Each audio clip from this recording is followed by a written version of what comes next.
Welcome to Mindfully with Tumishe, the podcast that invites you to explore mental health with honesty, compassion, and openness.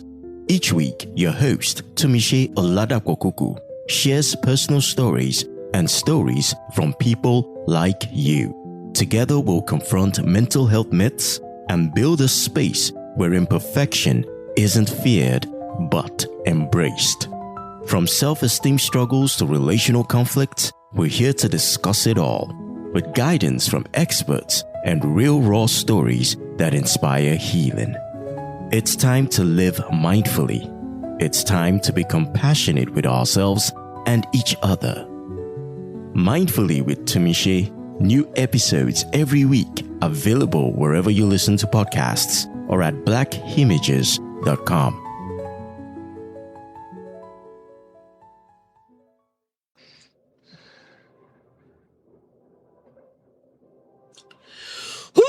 Okay, hello beautiful people, mindful partners, welcome back to Mindfully with Tumishe, the podcast, the space where we slow down, breathe deeply, and explore what it really means to live well from inside out. And today's conversation, I can assure you you're going to love it, especially if you love food.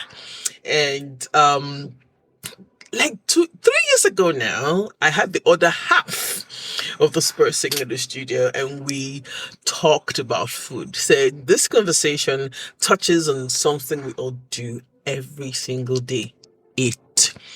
But maybe we don't always do that consciously. I can literally see you roll your eyes to me, even eating mindfully.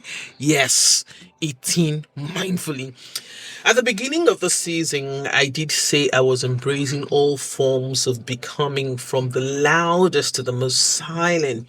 And food and dieting is one of those loud, silent things that we don't understand why it affects us. Everybody is on a diet. There's one diet that is going to work today and the other one, and there's a drug there.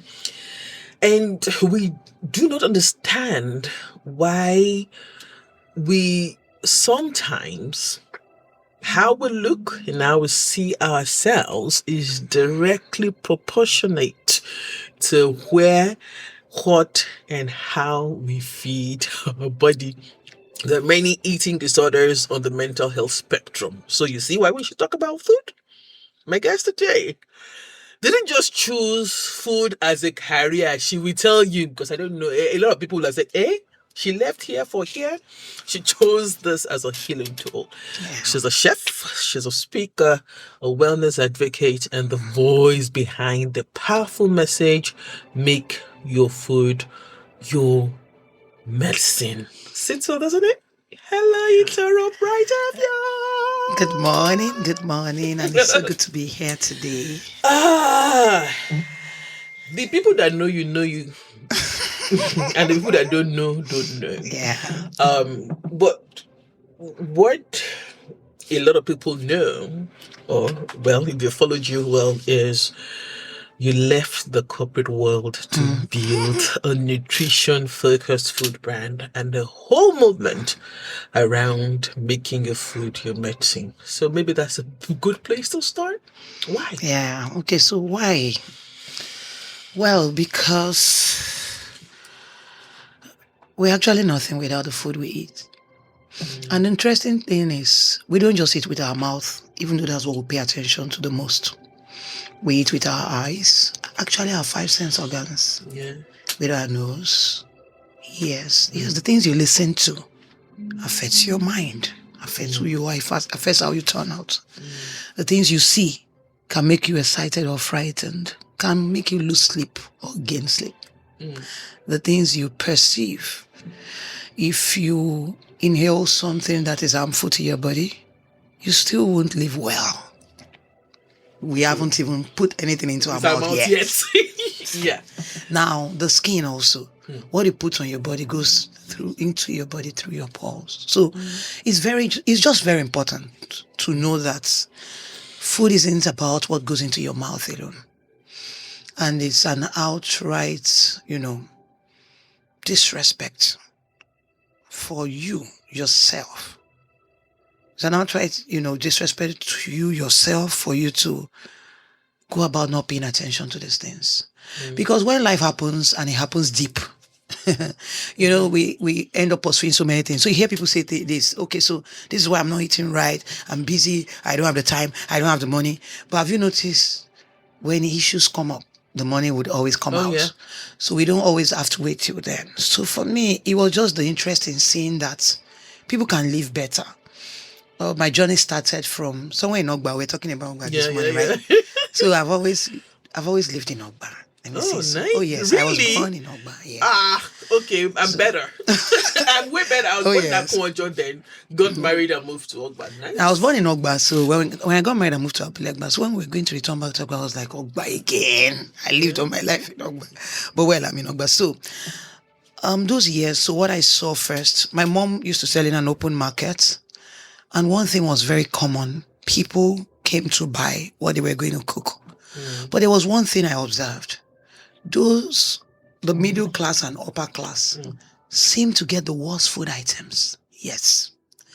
Repeat that. Yes. The middle class, upper class seem to get the worst. The worst? When it comes to food item, at least those days. And it became a concern. They spend more, they get less. Wow. Because the middle class and upper class are usually very busy. Sometimes impatient. So fast food. So you see, they come to the market to buy something. They're in their cars asking for what they want. They're looking for where to park they can't even find. So even when they are buying, they are not paying attention. They're trying to look out for their cars where they are parked. But the one who came by herself with 2 children, one behind her, one in front of her, is standing patiently, waiting, supervising what she's buying. She's even arguing and then getting it at the best price. Yet she's getting the best quality because she's present. But the other person isn't getting the best because the person is in a hurry, doesn't have the time. So for me, it was injustice. It didn't make sense. Let's just take a moment and let that sink. I know you thought that you just said something, but let me break it down for you as a mental health advocate. You've just told me that the reason I would go to the market and say, okay, this tomato is this is 500 naira, and I'm seeing those ones that and I'm not taking my time to check whether it's fresh enough and all that, is because I am not present enough to begin to think about how I would eat before I eat. Thank you. Oh goodness. And the women selling in the open market, let me not say women and men selling in the open market aren't so exposed. Some don't even have the knowledge, or they don't even know the impact of what they are doing. Everybody's just trying to fight competition, sell for less and make more money, not minding what they have to cut off in the process. So a lot happened and my heart just couldn't take it. I found myself correcting those women. Oh, you can't do this. Oh, this is not fair. So one very practical experience that happened 9 out of 10 times and still happens till date, actually, especially for those who live in cities like Lagos and you patronize the women in the open market.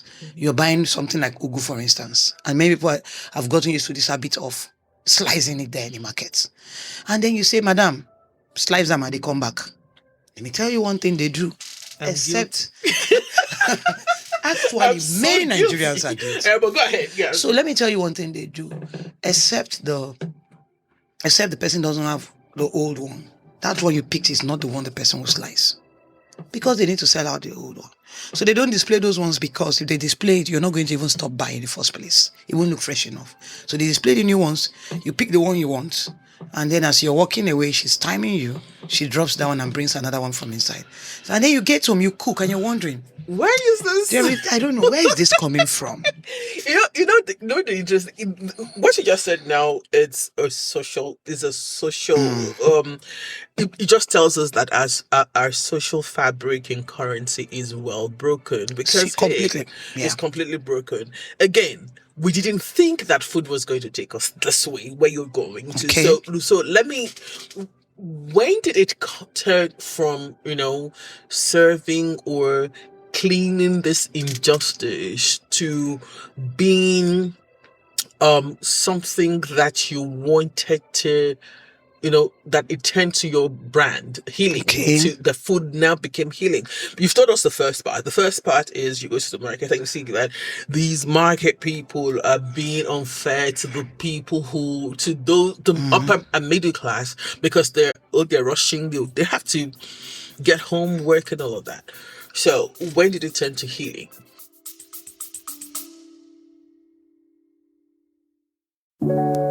Sometimes clarity comes in silence. Other times it takes a gentle nudge, a conversation, a question, or a pause you didn't know you needed. That's what BHM coaching at Black Images offers. Not a fix, not a formula, but a space. One where your story is safe and your growth doesn't have to look like anyone else's. You can begin with a free discovery session. Just 30 minutes to breathe, reflect, and maybe, if you're up for it, sit with guided meditation.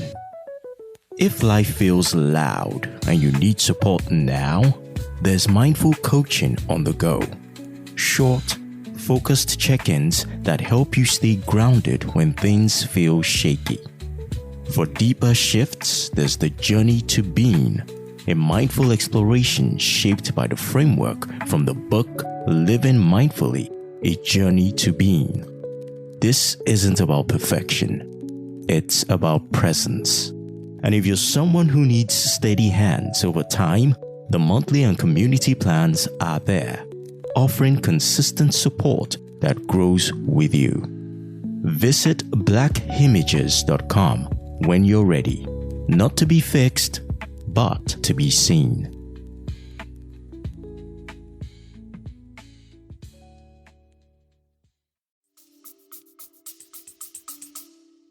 For you. Okay, so when you have a brand, it evolves over time. And when I began to see differently was I realized the implication of those things and cutting off those things, what it would do to our health. Some of the things used for preservation, very harmful, something like cow skin.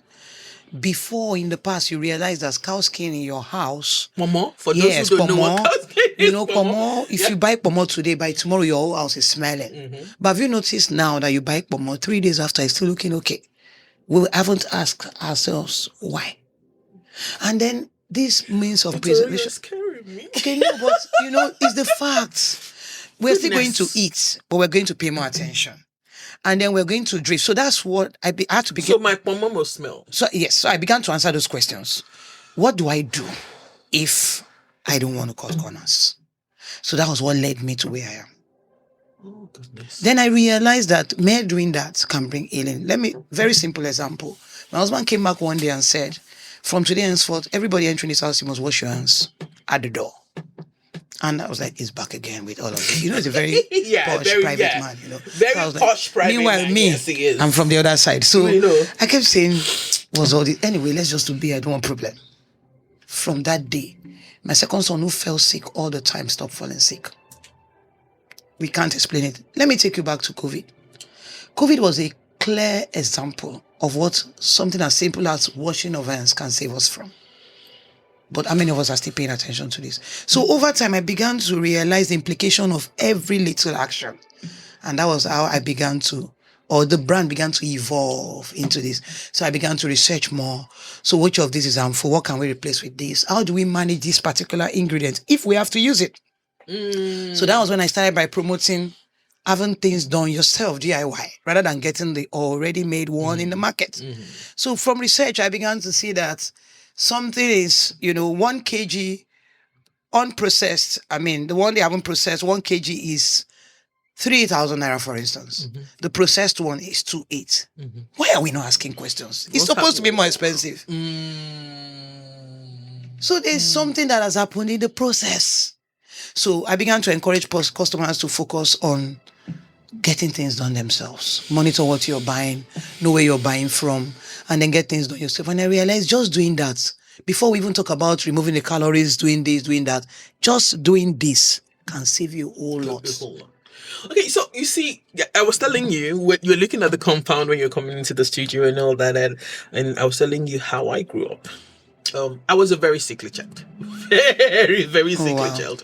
My stomach was Very sensitive, reacted to a lot of things. and I ate everything. So that's the paradox of my life. Like I love food, but I can't eat food that much. Yeah, I remember growing up.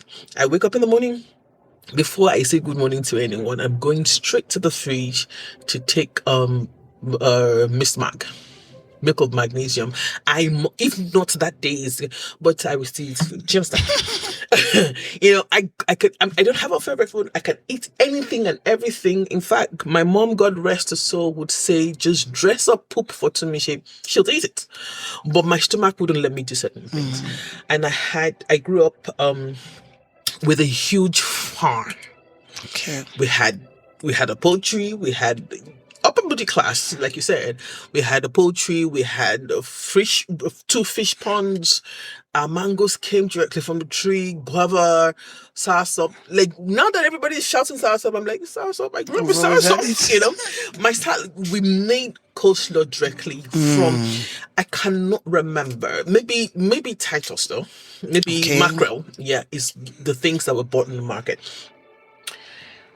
And I'm wondering if my parents did that because they were, they were like, we were very sensitive children, and that was the way they could help us. And I'm listening to you now, and I'm thinking that is there any way that we can get back to at least you talking DIY, at least it was our herbs, our peppers, and all of that could help us. And this is not even about cutting cost. It's about health. Of course, yeah. It's about health. Because the truth is, when the body is not good, the mind will not be settled. So the question I'm trying to ask really is, how then do we manage these things? Because whether we like it or not, this is Lagos. Where things are done quickly. People want. So how do we manage these things?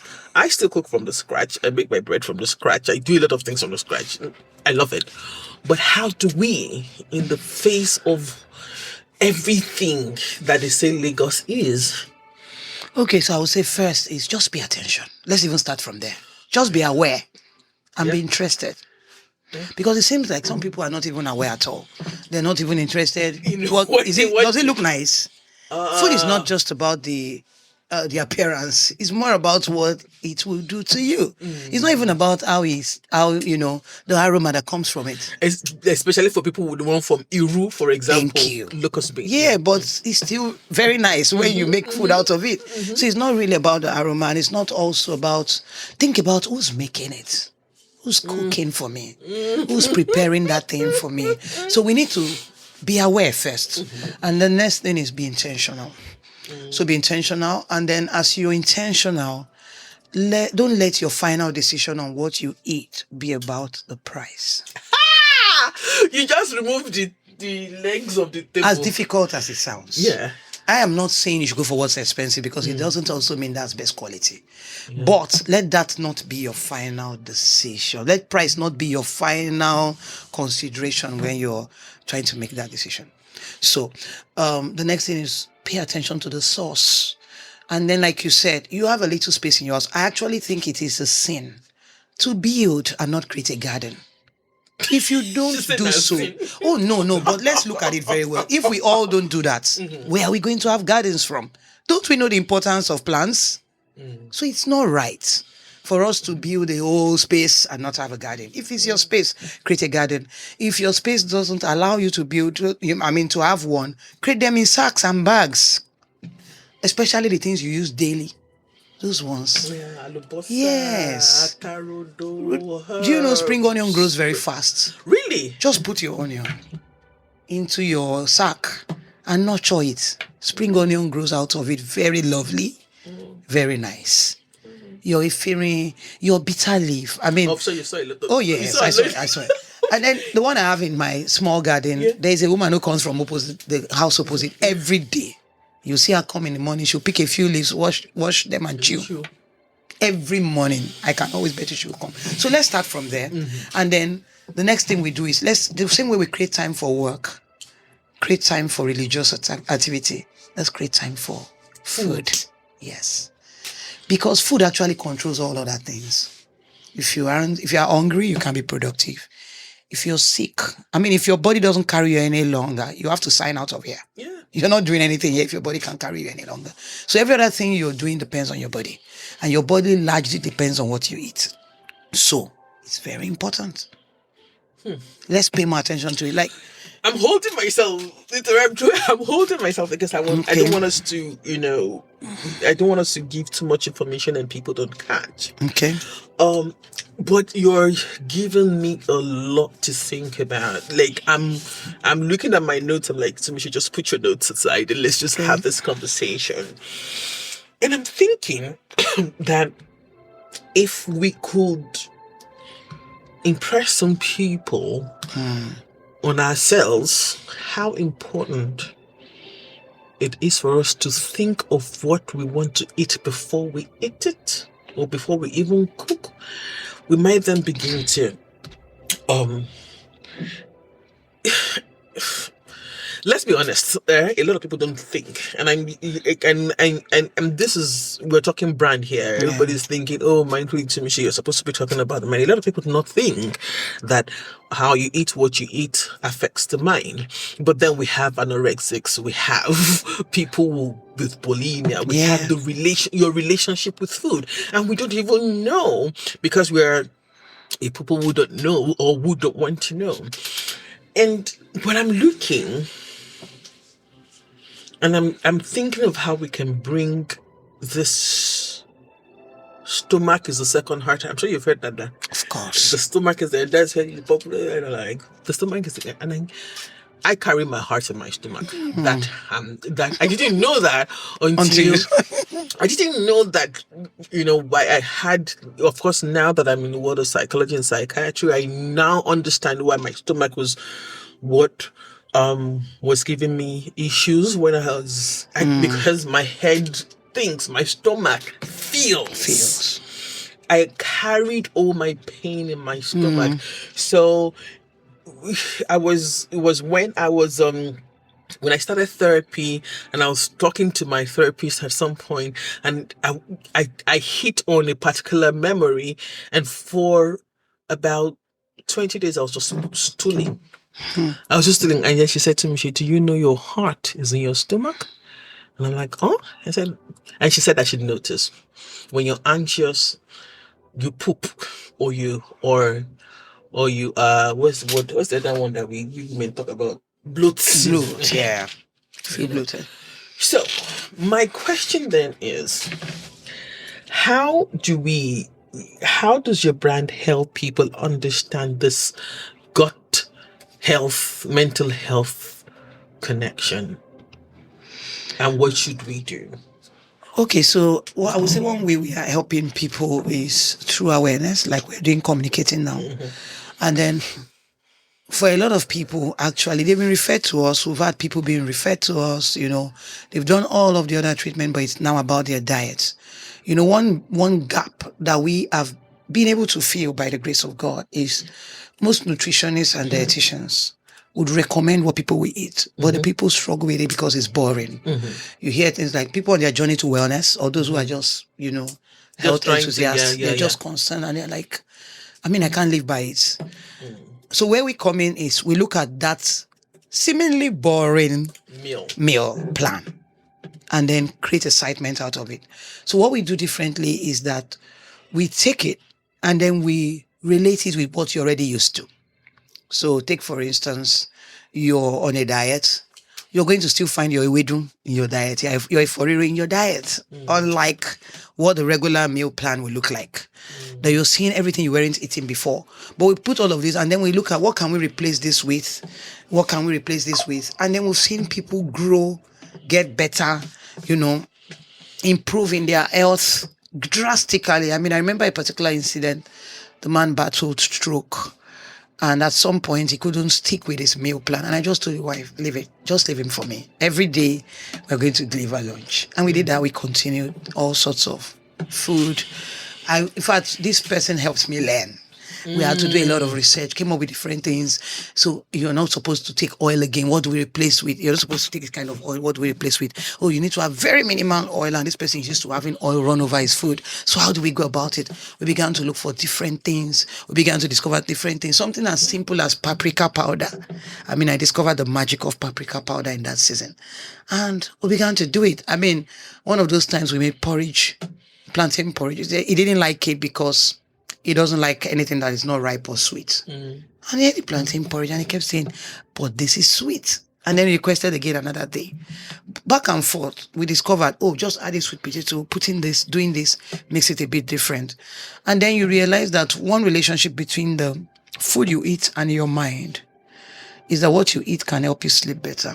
And what you eat can help you lose sleep. I agree. Do you know why I agree? Again, story time. Some people will say, go ahead. So some people will say, I have not been able to sleep for 2-3 days. And we say, no problem. By the time we are done with you, this is what you should eat. This is what we're prepared. As far as you follow the rules, you're going to sleep very well. By the time you wake up the following day, you're going to be mentally alert.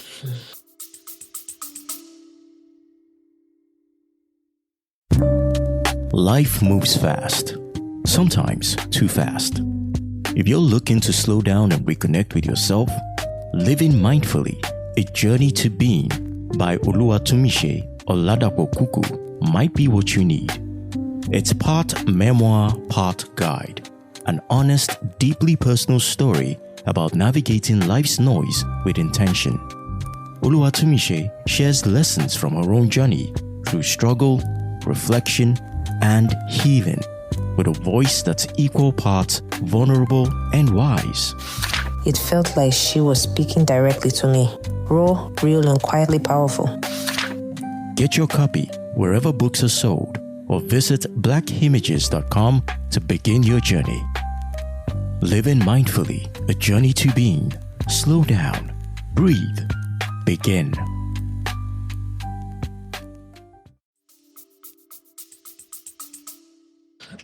The truth is, many people don't believe that what they eat affects them, their stress level, and even anxiety. And like you said,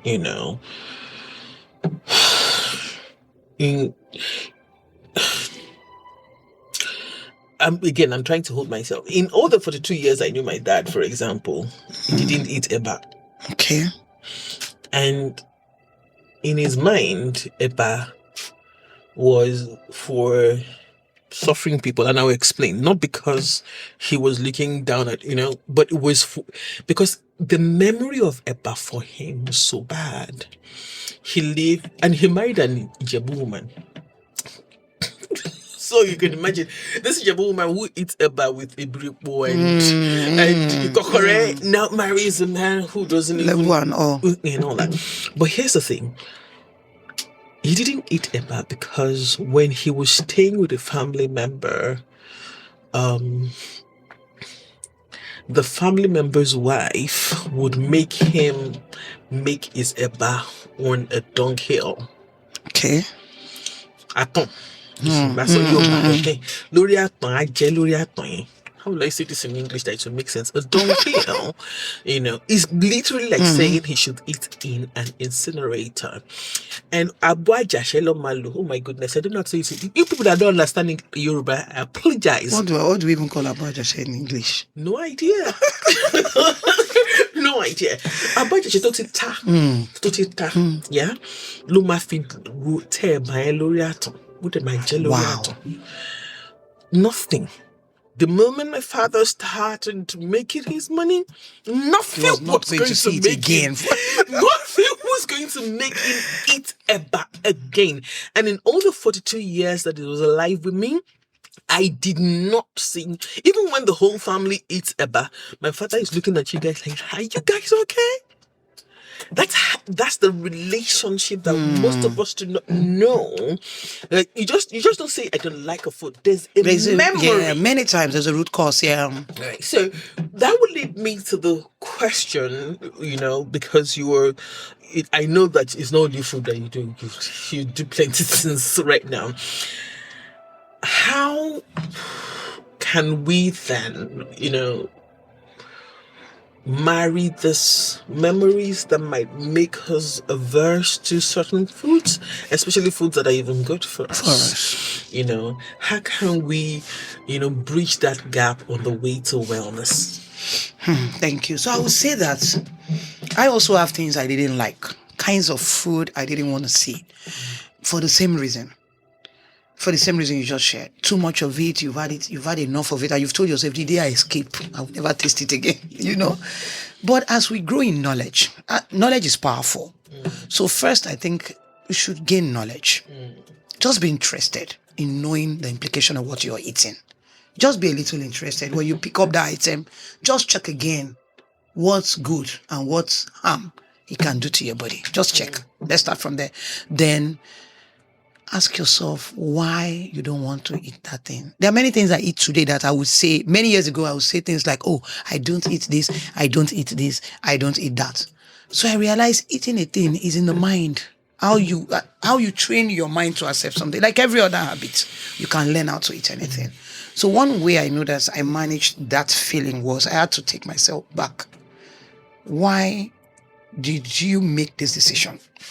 And then I realized it was because I had too much of it. So why did you have too much of it? It was available. It was cheaper. It was accessible to us. Okay. So is it still accessible? Is it still good? Is there anything you can do about it differently? So some of the things I didn't used to like, I still eat them, but differently. Some I promised never to eat because I didn't like the taste the first time. I study the benefits. Then I eat it like medicine. We need to be comfortable with eating food like medicine. Eating it not because you like it, but eating it because it's medicine for you. Oh, yes. Take, for instance, some of us like to fry our oil, heat the oil until now. Do we know the yes, I'm not bleaching now. No, but if you now know that it can cause you to have fatigue, cause you to begin to have some level of memory loss. Oh, what? Oh, yes. Overeating your oil, that's trans fat. It affects your ability to remember things. It affects your ability to stay mentally alert. Can you see what Tommy is like? So it affects your ability to stay mentally alert. So if you now understand this, you now want to say, okay, you know what? Let's do it this way. Let me start by heating my oil just twice this week if I used to do it every day. Let me start by doing it twice a week. Okay? Can I progress to once a week? Can I now do it once a month? After a while, guess what? The new habit also becomes a lifestyle. Whatever it is you were doing before is a lifestyle because you did it continually. If you do this continually, it's going to become a lifestyle as well. Then the next step for me is the things you don't want to eat, make sure you are not seeing it. If I shouldn't eat it, I shouldn't be seeing it. So you come to my house, for instance, if I have to offer you any kind of soft drink, any kind of drink, we have to go and get it. So the embarrassment of having to walk to the Malam to buy it or wherever, or the nearest store. So you don't drink soda at all? We don't even have it at home. So my children will only take it if they go outside and they are given. Okay. And then they bring it home. Or maybe once in a while, so they don't feel left out, Sometimes that's going to lead me to moderation. Yeah. That's going to lead me, because someone is listening and these healthy people, they have come again. They want to take the joy out of our lives and all that. Where is moderation in all of this? Especially like you said, because I won't lie, especially that or father stew. Or maybe it's just in our minds because they said that if we don't fry it and all that. So where do we find the balance in it? So the balance is like of father stew. I'm not saying you won't heat your oil, but over bleaching. You already know the implications. So if you're going to bleach times, 100%, you can now reduce to 50. And then you now know that you should replace that meal with many other things. Can I now have vegetables? Some of us are so used to taking rice and stew, yam and stew and all of that. But instead of stew, can I now have vegetable? Instead of stew, can I now have a four? Things like that to replace the regular ones we have been taking. And then the moderation, like I said, people are different. Know the state of your body. Know your history. Yeah. Know your history. If you notice that your mom had diabetes, your grandmother had diabetes, your great-grandmother had diabetes, for instance, you already have a sibling who's diabetic, what does that say to you? That says that You have to be there's careful. something you have to be careful about. Now, why I say know yourself is because sometimes, please note this, many people think, oh, it's in our blood. That's why we are like that. It's not true. Sometimes your eating pattern as a family. Yeah. You know that the things you eat in your family right now is largely from what you were raised with. There are some things your parents never attempted. You haven't also attempted in your married life to cook. Except for those who explore a lot. There are things you've never eaten. You don't even know they exist. Because you were not introduced to them. So that's and I know why somebody, I know you are listening, to this. Yes, that's why when you travel, eat food, not just rice. Yes. Not just rice. Don't go for your regular food that you know. Try something new because you'll be amazed that you like it. And then if you like it, you can continue. You add that to your menu. So I would say explore. Find out what other people are eating. Find out what other tribes, what they're eating in other continents that are readily available in your community. I think we should go as natural as possible. You can't be wrong with going natural. I actually agree. And that will lead me to food myths. Okay. Like I'm a Yoruba girl. Emitio Jata. Emi a perennial. And there are some people, of course there's moderation and everything, but I love my spice. And I also know that some Eastern cultures would do more spice than it. So let's talk about the pepper myth. Is it true that it's too much? Of course, too much of everything. But the way Yorubas eat it, is it true that it's not good? I can't even ask it in good. I can't ask that question in good faith. But, yeah.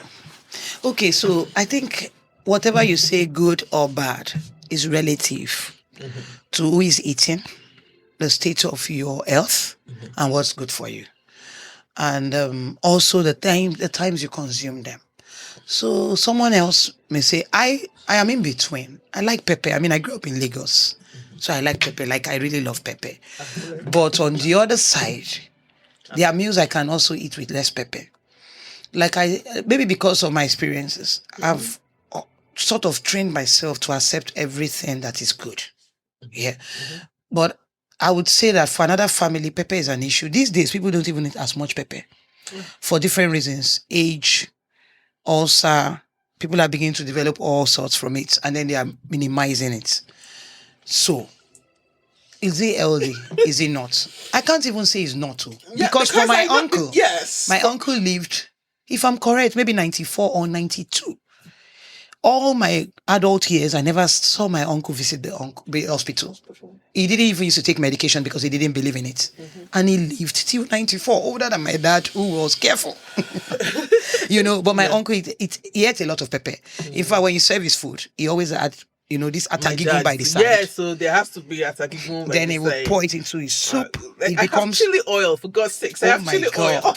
You can't eat anything my uncle has left. Without Oh my God. It was like that. But he lived very long. And my uncle will tell you his good health is because he eats a lot of pepper that is medicinal. So that's what I'm saying. Whatever you say is good or wrong is also relative to the state of your health. And I honestly believe in moderation. That's why when I talked about soda earlier on, I'm not crucifying anybody who's taking it. But I also don't overdo it. Don't overindulge. Because I also know that there's sugar in other things. So sometimes you are exposed to all our foods. Breaks down to be sugar, isn't it? All our foods. So some people say, if I don't take animal protein, how do I get protein? Plants have protein. Actually, all the plants you're eating have protein. I'm not saying eliminate these things, but I'm saying eat them in moderation. Have you tasted juiced orange? Like, take your orange, normal fresh orange, juice the orange, put in a bottle and put in your refrigerator, and take it much later and tell me which you prefer. It's as nice as the soda you're talking about. It's training, like I said. Let's take a brief pause. Okay. Let's just take a brief pause. Bring ourselves back to our body, wherever you are. I invite you to just soften your shoulders. Take a slow breath in. And gently breathe out. And I want to invite you to ask yourself quietly, how does my body feel right now? Am I tense? Am I relaxed? Am I tired? Am I hungry or calm? Remember, there's no right answer, just awareness, because healing often begins when we start listening to our bodies instead of rushing past them. Take another deep breath in.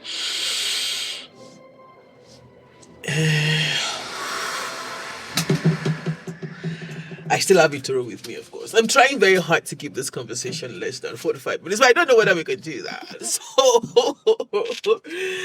you and I know that part of the myth of a food vendor or a food business owner is that they're usually fat and unhealthy.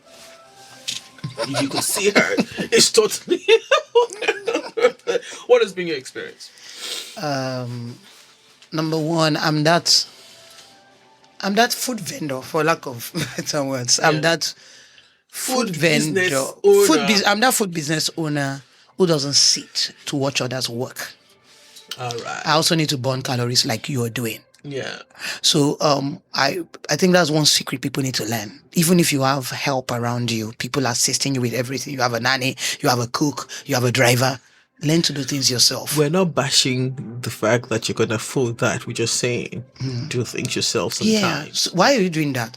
You're doing that so you can stay healthy. Yep. So sometimes bend and put on your shoes yourself. You're actually stretching your body. So do it for your own good. Yep. Not because you don't have people around, but sometimes intentionally do it for your own good. I was going to help an elderly woman, about 78, last week. She wanted to put on her shoes, change one of, the other uncomfortable shoe to the comfortable one. And I went down to her. She didn't allow me. I kept pleading and she said, please allow me. I want to stay healthy. Oh. And that got to me because, she had everything at her disposal. But she said, I want to stay healthy. Allow me. And I left her. So that's understanding that. So I would say I'm that intentional. If others are working, I also get to do the little I need to do. Sometimes I just tell myself to get up. So I see a lot of food business owners. We go for events together. We see them. You just find one very big chair, very comfortable. And you sit there, you're giving instructions all through. You came here, you haven't done even 500 steps. So I'm intentional sometimes. Another thing I intentionally do is to see how I can keep the number of steps I want to take in a week. I have my reminders. If I watch Monday, Tuesday, Wednesday is gone already, it doesn't look like I'm going to meet up this week. So I do things like I drive, park on the side of the road, and I'm going to the other side of the road and I actually take the overhead bridge, walk through and get to the other side, do what I want to do and I walk back. So I do things like that, apart from the way I also eat. So I also realize that it's not everything that's available that you should eat. And you shouldn't also eat it out of proportion. How did I even get there? But I'm one person that, yes, I like that thing. It tastes really nice, but I can eat it and actually stop.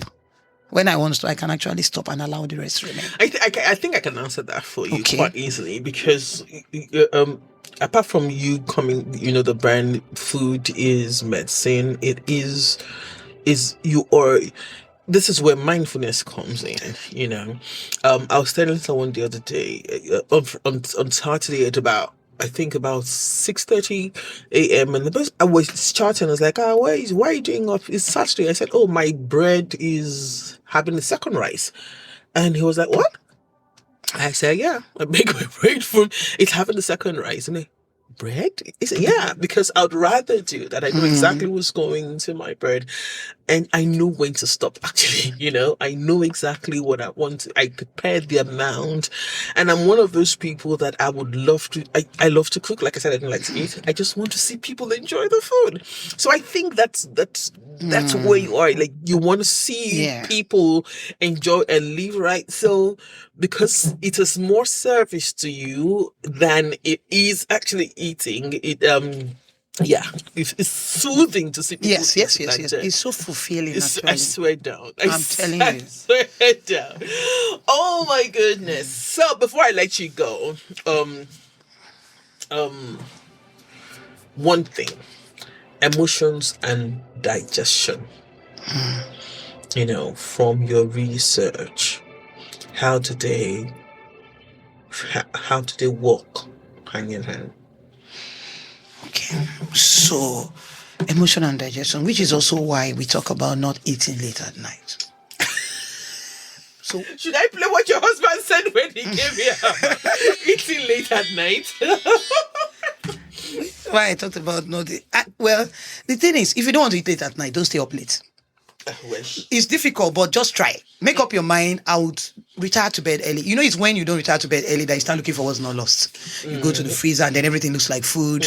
You walk around, you're just bored and all of that. And even if you must, keep something like vegetables, carrots, things you can munch on, cucumbers, and then that can at least help you. So late night eating makes your body metabolism react. And what that does to you is that you find it difficult to fall asleep. If you're not able to fall asleep when you should, you remember you have to wake up when you should wake up, especially if you have appointments or you have work to do. What that does is you have less sleep. The following day you are irritated by anything because you are not feeling well. A part of you is not rested. Mentally, you're not rested. So you come up in the morning, you are irritated by everything. You get to work, you've not done 1 hour, you're already tired. You can't wait to close and go home. And then the whole day passes, you're not productive. If you're one who works virtually, you realize you work that, at home. Yes, you work from home. You realize that one of the challenges you have is you have milestones you're not able to meet. You just don't feel like doing it. One of it is you've not have good enough sleep. So indigestion doesn't allow you to rest well enough. So that's why you need to look at what you're eating. One of the things I think, especially if you live around us here in Lagos, you can easily incorporate into your meal is cucumber. Cucumber is so healthy. I don't like it. Apart from helping with your hair, your skin, your eyes, it also helps a lot with digestion. I don't like it. And one thing... I don't like cucumbers. Why? Is it the taste? I just don't like it. Okay. Have you tried combining with different things? Oh, definitely. What if it's blended with other kinds of vegetable? No, I drink it. I'm not saying I don't, especially, but if I must take cucumbers, I will blend it or what's calamansi Juice. Yeah, thank you. I'll juice it with ginger. Yeah. Definitely with ginger and turmeric. But alone? So I think one thing that can help is maybe have a glass that you use every 2-3 days and you say, you know what? Every day I'm taking this as my medicine. It's not because I like it. It's because it's medicine to me. And you just take it. Because again, if we're giving supplements, we'll take them. Okay, that's another thing I wanted to say. If as a lady, as you're nearing 40, even as a man, you should begin to ask your doctor what supplements you can take to boost your health because of the kinds of food we're exposed to in our environment, especially if you're not very intentional. Supplements can help you a lot. Invest in them. The good thing is many supplements, you have 30 to 60, 90 tablets at a go. So you're not buying it again in the next 3 months. So just buy them, have them stored, and then every now and then just take your supplements. But one habit, I think anyone who's listening to me, if you're not doing this already, one thing you can change from here now that is so simple, affordable, accessible, easy to do is water therapy. Oh yeah. Okay, so can you set a reminder on your phone that wakes you up at 5:30 a.m. every day And can you now have a special water bottle that will be by your bedside every day before you go to bed? You have water in it. You have it by your bedside at night. So when you wake up, whether 5:30, 5 a.m., 4:30, depending on how early you're able to wake up, you drink at least 75 cl of water instantly. The first thing you're going to notice is by the time you're going to the washroom, the kind of urine that you'll be wondering, whose urine is this? That's first. So that's helping to flush your system. And the next thing you notice is you're going to most likely have bowel movement that morning before you leave the house. Okay. You work better that day. You'll be more mentally alert when you get to work. What If you you're able said, to do I've these done two that. things. I've done that for upwards of 10 years. Beautiful. I've graduated from 750 cl to a liter 1 liter, yeah. in the mornings, and I know that it's sounding like we're giving rules, but if we are holding on to life so much and we don't want to die yet, Or live unhealthy, it's your food is what you take into your body, the kind of water, the kind of drink, Everything. It does matter, and that's the essence of this conversation. And I think that what we're going to do, I'm going to Toby and I will walk around with you. I think that the week that we have this episode run would have like a 1 week challenge on, and let's see how people, that's good, yeah. on our pages will invite you to collaborate and see how. Let's just start. Let's just start. I like that. Let's just start, because I know for a fact, and for those who are wondering, to Michelle, food, I know for a fact that if your stomach is healthy, your mind is healthy. Oh, yes. I know for a fact they're soothing, and that is why people think that they eat chocolate and they're happy, and people think that all of these that we have emotional foods. We have emotion. Some people eat their emotions. I purposely didn't go there because we would have more than an hour. It's like, people eat their emotions. There are people that comfort food and all the rest. And the people who would, and in that category, when I'm going through stuff, food is the last thing on my mind. Like, and I can just eat one kind of food for up to 3 months. I'm not kidding. One kind of food. Like, my husband would say, is it about this year? I don't eat about. Is it? There was a time that it was just starch. Oh, wow. Starch and banga. I have it once a day for 3. It's not easy for my family because I'm cooking for them. I'm not eating, and they're like, why? I mean, we can go into that. Thank you so much, Ithora, for coming. But before you go, pick one. Okay. Oh yeah. Would you rather live in an apartment in the city or a mansion in the country?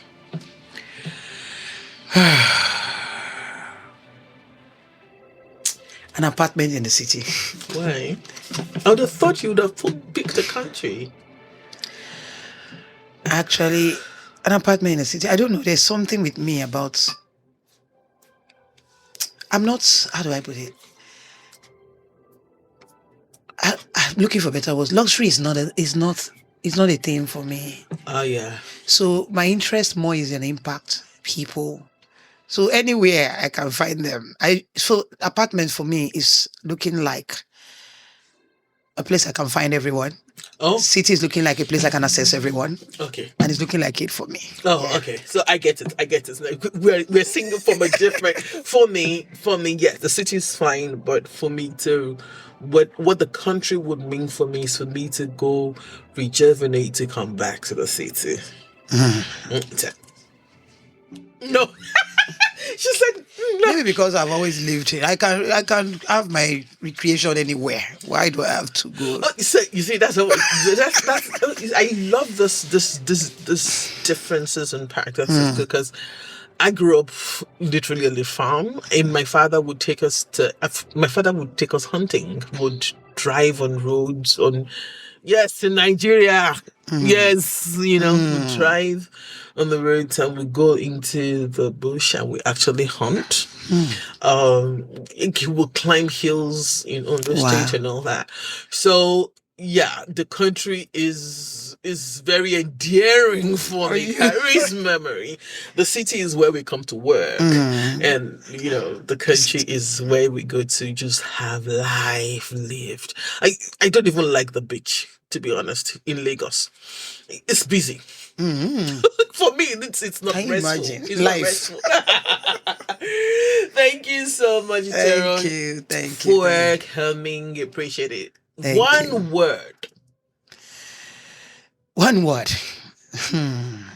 Your body is the only place you can ever live. So please pay attention to it. Perform a food audit today. Make a list of everything you're eating.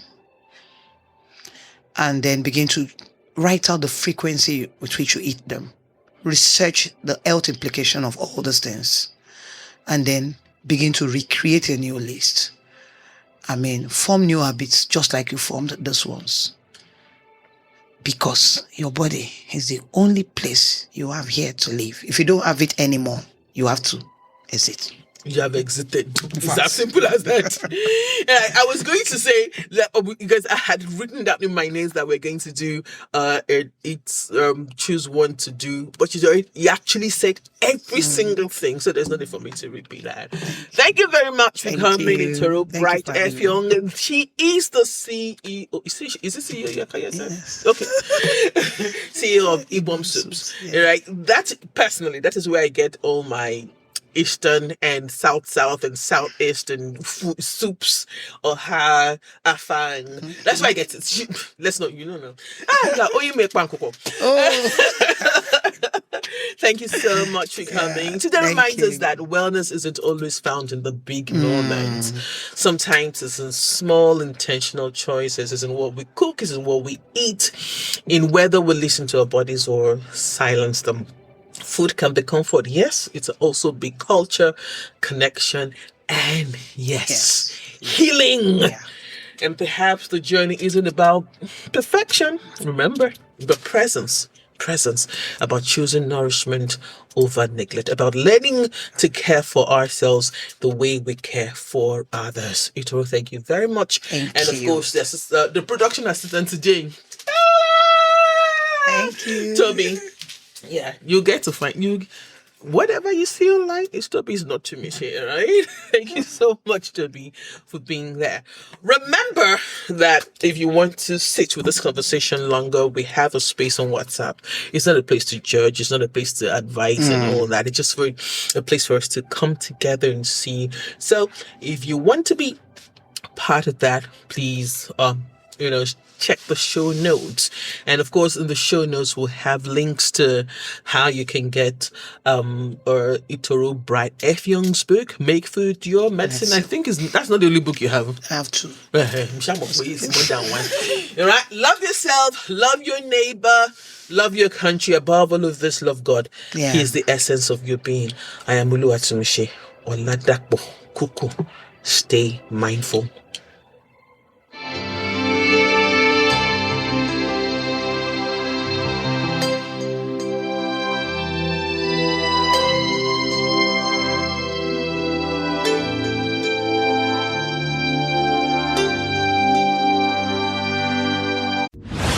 This is Mindfully with Tumishe, brought to you by Black Images.